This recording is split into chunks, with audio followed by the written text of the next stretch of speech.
Hey folks, LeadSmith here, coming to you from Dad Skills University. And today, the topic, harvesting your very own mulch.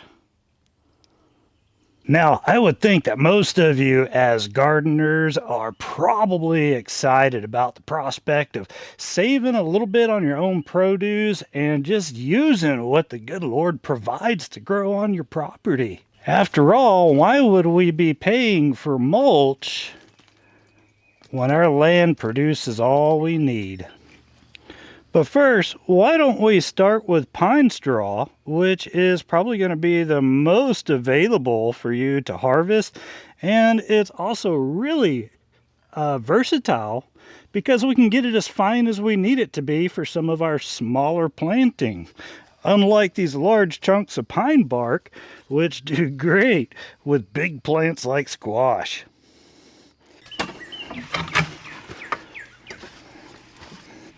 Now, don't get me wrong. I'm not saying that everybody should be able to do this. Obviously, if you live in the confines of the city, you're not going to have as many options as someone who lives in a rural environment. So here I am in the yonder regions of a section of my property in the wonderful great state of Georgia, where we get to flourish alongside the mighty cottonmouth river snake, eastern diamondback rattlesnake, and that pesky little copperhead. Now you can grab good green pine needles as well. However, they need to dry out. It might not take too long for that to happen. I've developed a system to basically harvest it and cut it down to the size that I need. Ooh. Alright folks, probably already have some kind of little cutting device like this. And as you've probably already gathered, you just grab up the amount that you need. You can cut them all in inch sections, or you can do it in 5-inch sections, whatever your heart, your needs desire. This is actually a pretty gratifying process. So now that we got our mulch cut down to the manageable size that we're looking for, all we have to do is just simply apply it where we want it.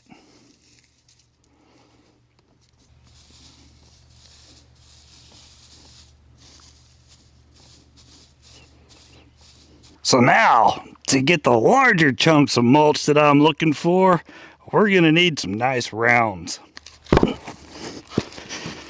After a log has been sitting for a while, especially with a little bit of ground contact, we'll begin to actually be able to strip the bark, peel it off like it's a page in a book.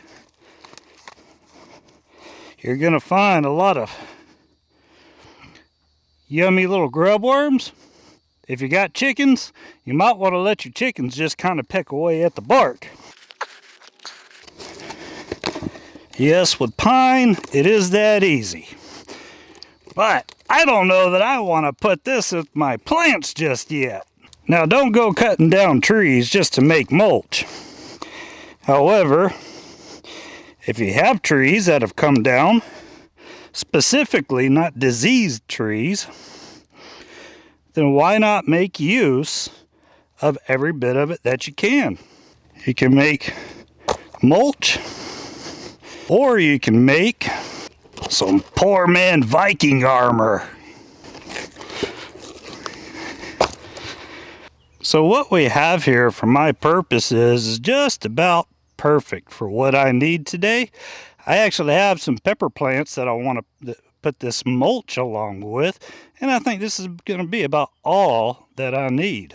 Or I want to make sure we're not adding a new kind of pest into the plant environment. So I have a environmentally friendly pesticide that I'm going to spray on the back of these and just kind of let them dry out for a little while. Now, if you're wondering what I'm using, this is just a real simple basic mix of Castile hand soap, or should I just call it soap, and water.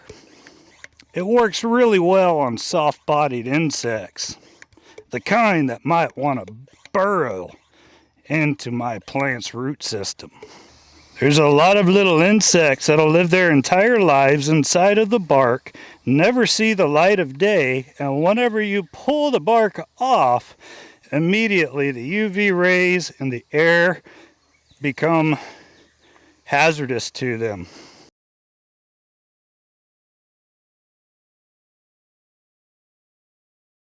Now we'll just throw them down in a nice sunny location where we can let the sun do its work for a little while.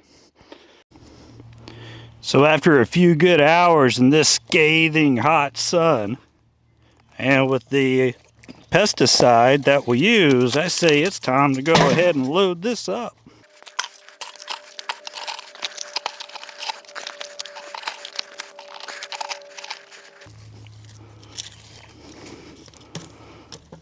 So folks, here's my little pepper plant I was telling you about. Now, I've tried a couple of different ways to break down this mulch. And to be honest with you, I think it's just easiest to do it by hand for the most part. It's a bit of a process, but for me, it works.